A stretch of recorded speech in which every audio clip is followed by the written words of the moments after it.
आइए आज मैं आप सभी को एक छोटी सी कहानी सुनाऊं और आप सभी सुनिएगा ध्यान से।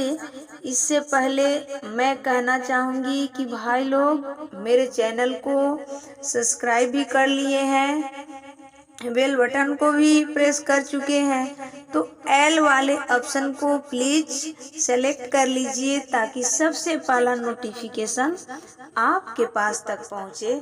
तो आइए मैं उस कहानी की तरफ पढ़ने से पहले आप सभी को बारंबार नमस्कार करती हूँ। तो उस कहानी का जो प्रश्न होगा मैं आप सभी से करूँगी, सुनिएगा जरा ध्यान से। एक लड़की थी, वो 3 लड़कों से प्यार करती थी। वो तीनों लड़के भी उस लड़की से बहुत ज़्यादा प्यार करते थे।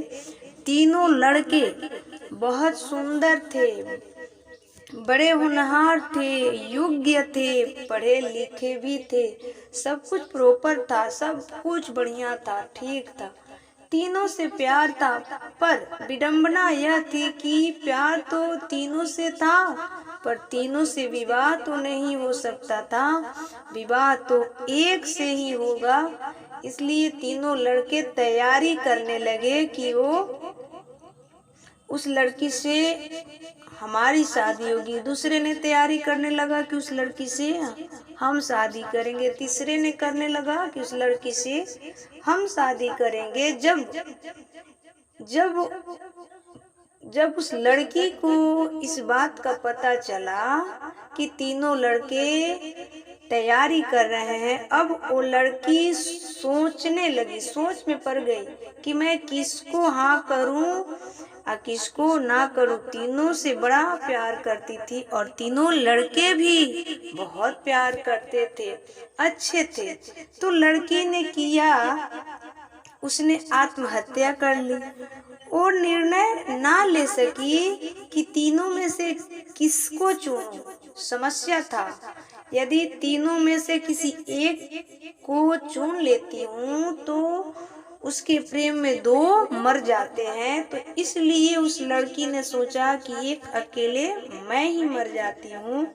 तो उस लड़की ने आत्महत्या कर लिया। वह इतना प्यार करती थी तीनों से कि वह चुन ना सकी, तो आत्महत्या कर ली। तो आत्महत्या करने के बाद उसका जब चिता जलाया जा रहा था, तब तीनों को पता चला। तो एक ने क्या किया, जब वो जलने लगी तो उसे जलता देख एक प्रेमी उसकी राख को अपने शरीर में लपेट लिया और अपनी शरीर में राख लपेटकर उस शमशान में उसके चिता के बगल में जहाँ वह जली थी वहाँ शमशान में बैठा रहा।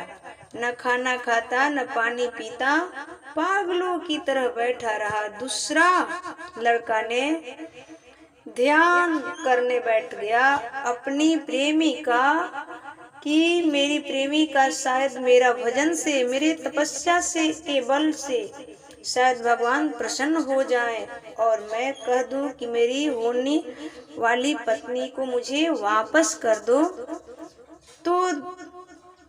तो उसने पूजा पाठ और ध्यान में बैठ गया। और तीसरा था, वह उस लड़की को जब जल गई ना तो उसकी हड्डियां बची थी, उन हड्डियों को लेकर वह इस उम्मीद से उस हड्डियों के रख ली कि शायद कोई ऐसा मंत्र मिल जाए जिस मंत्र से मैं इस हड्डी में प्राण फिर डाल सकूं। तो तपस्या कर रहा था, उसकी भेंट एक बहुत बड़े तांत्रिक से हो गई। और तांत्रिक जो था उसने कह दिया कि यदि उस की हड्डियां होगी तो मैं उसे जिंदा कर दूंगा।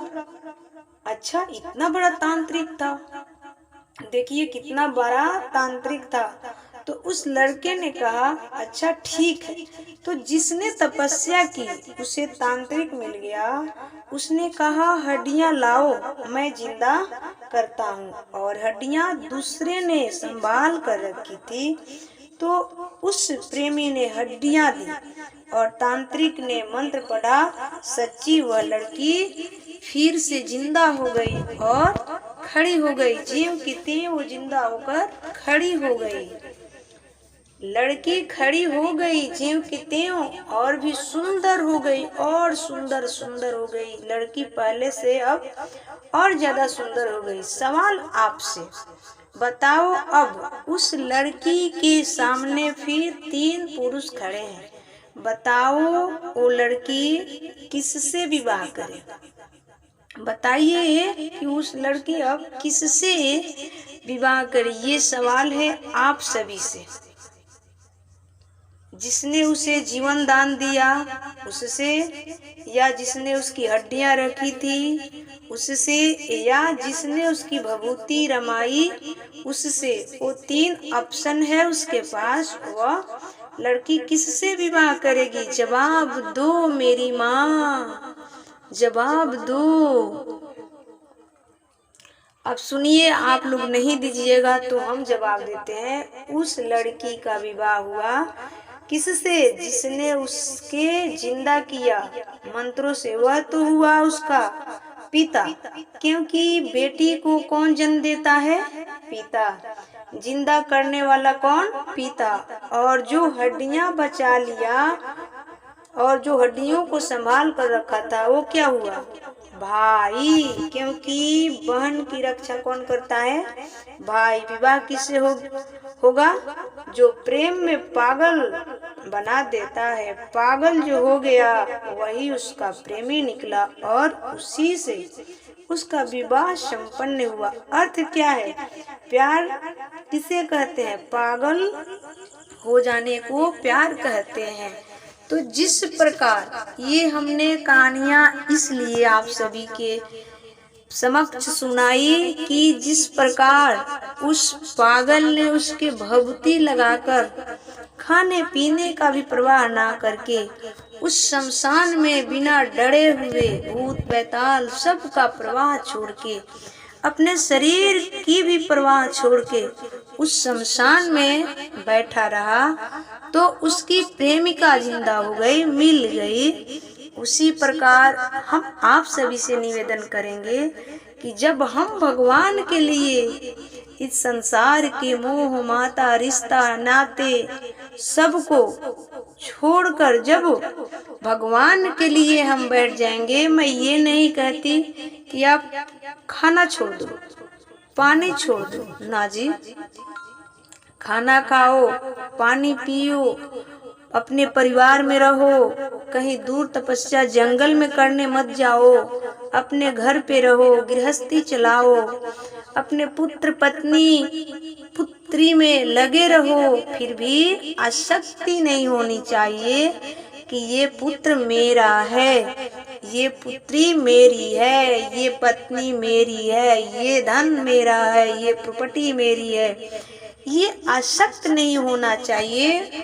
और सबके साथ रहते हुए भी वैसा ही पागल हो जाओ जैसे उस तिस्से ने पागल होकर उस लड़की की भभूति रमाई थी। उसी प्रकार भगवान के नाम रस का भभूति लगाए रहो, जहाँ भी रहो भगवान को जपो, भगवान को सुमिरन करो, भगवान से बातें करो, भगवान से बोलो, भगवान से हंसो। अगर अपने पुत्र से कुछ करते हैं तो ये आपके अंदर भाव होनी चाहिए कि ये भी तो भगवान है, हम भगवान की सेवा कर रहे हैं। पुत्री से कुछ करते हैं तो पुत्री से कहो कि ये भी भगवान है, मैं भगवान की सेवा कर रही हूँ। पत्नी से वो भी, उसे भी मानो कि ये भगवान है, और पत्नी को भी मानना चाहिए कि मेरे पति परमेश्वर है, श्रीमन नारायण है। पत्नी लोगों से निहोरा करूंगी कि आप सभी भी जिससे भी प्यार करो सच्चा प्यार करो, और भगवान से फॉर्मेलिटी नहीं, दिखावा नहीं, अपने पतियों को चरण दबाया करो। तो ये समझकर कि मैं विष्णु भगवान के पास चरणों में बैठकर चरण दबा रही हूँ, ये मेरे विष्णु भगवान साक्षात है, मैं उनका चरण दबा रही हूँ, ये मन में भाव होना चाहिए। और भगवान के प्रति ऐसा जब प्रेम हो जाएगा तो जिस प्रकार उस भवती रमाए हुए व्यक्ति अर्थात पुरुष को उस लड़की से प्रेम था तो लड़की मिली, उसी प्रकार हमें भगवान एक ना एक दिन साक्षात्कार हो जाएंगे।